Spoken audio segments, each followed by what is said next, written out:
پلا ساقیہ مالوے کی افہیم، کہ کر آؤ گلکشت باغ نعیم، نہ مطرب نہ ساگر نہ مینا نہ چنگ، نہ چانڈو نہ افیوں نہ گانجا نہ بھنگ، کرم کر فقیروں پہ مائی ڈیر، میں قرباں نہ جاؤں ذرا کم ہیر۔ اسی طرح ایک اور پیروڈی سے کچھ چند اشعار ہم دیکھتے ہیں۔ پلا ساقیہ افیوں پینک فضا، بہت غم سے جی میرا گھبرا گیا، مراحل مصیبت کے طے ہو گئے، افیمی بھی پینک میں سب سو گئے، بس آگے نہیں تاب کچھ ہو رقم، کہ پینک میں اب جھومتا ہے قلم، بنام خدائے بصیر و شمیع، ہمیں گفتہ بوداست خواجہ بدیع۔ اودھ پنچ کے بعد پیروڈی کا جو ارتقا ہے ایک مدت کے لیے کچھ رک سا گیا، اور پھر دور جدید میں دوبارہ شدت سے اس کی ضرورت محسوس ہوئی۔ اس دور میں جبکہ چاروں طرف جذباتیت کا سمندر ٹھاٹے مار رہا اور ہر شخص اپنے ہی جذبات کے دھارے میں بہا چلا جا رہا تھا، ایسے جذباتی دور میں پیروڈی نگار کے لیے پیروڈی کو ایک حربہ کے طور پر استعمال کرنے کا موقع فراہم ہوا، اور وہ جذباتیت کا شکار جہان پر پیروڈی کے ذریعے ہلکے ہلکے کچوکے لگاتا ہے اور انہیں ناہمواری کی ڈگر پر چلنے سے روکتا ہے۔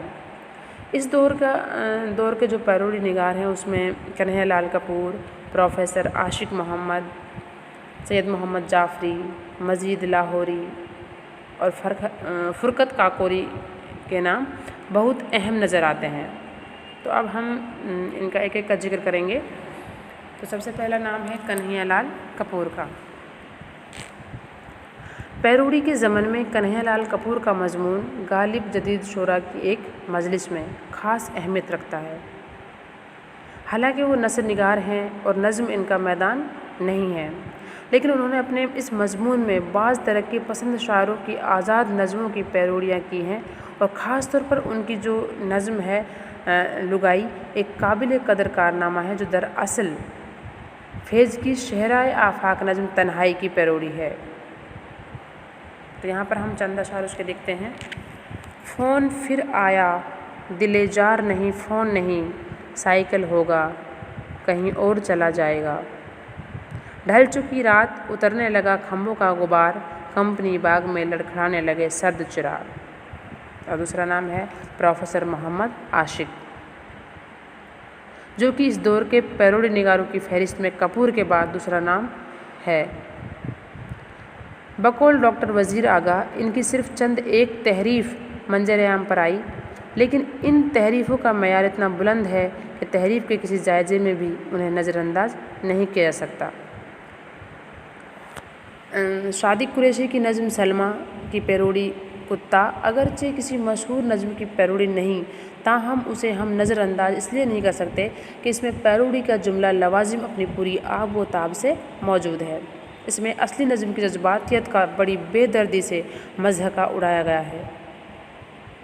ہمدردی، اقبال اور ناگ سبھا کا ناچ میرا جی پر ان کی پیروڈیاں بہت مشہور ہیں۔ تیسرے ہیں سید محمد جعفری۔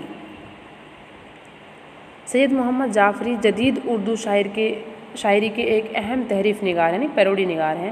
ان کی بہت سی نظموں میں تحریف و تضمین کا حسین امتزاج ملتا ہے۔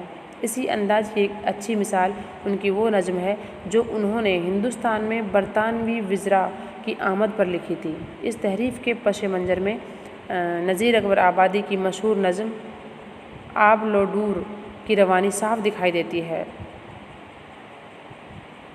اس کے کچھ اشعار ہیں۔ مصن نے دیا الغرض یہ بیان، بہیں جیسے برسات میں ندیاں، اچھلتا ہوا اور ابلتا ہوا وہ سکھوں کو بالکل کچلتا ہوا گیا، الغرض وہ جواری گیا تماشا دکھا کر مداری گیا۔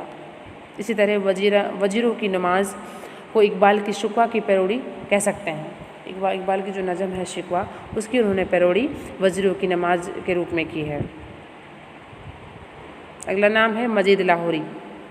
مجید لاہوری کے تعارف کے لیے صرف نمک دان کا حوالہ ہی کافی ہے۔ ان کے کلام میں تضمین اور پیروڈی ملی جلی ہوتی ہے۔ خوخلی معاشرت پر ضرب کاری لگانا ان کا مشغلہ ہے اور ملکی مسائل پر بھی وہ گہری نظر رکھتے ہیں۔ پیروڈی کے فن کو نہایت چابک دستی اور فنکارانہ صلاحیت کے ساتھ برتتے ہیں۔ نذیر اکبر آبادی کا آدمی نامہ، حافظ کے قومی ترانے اور نظم میرا سلام لے جا اور علامہ اقبال کی نظم فرمان خدا کی پیروڈیاں بہت مشہور ہیں۔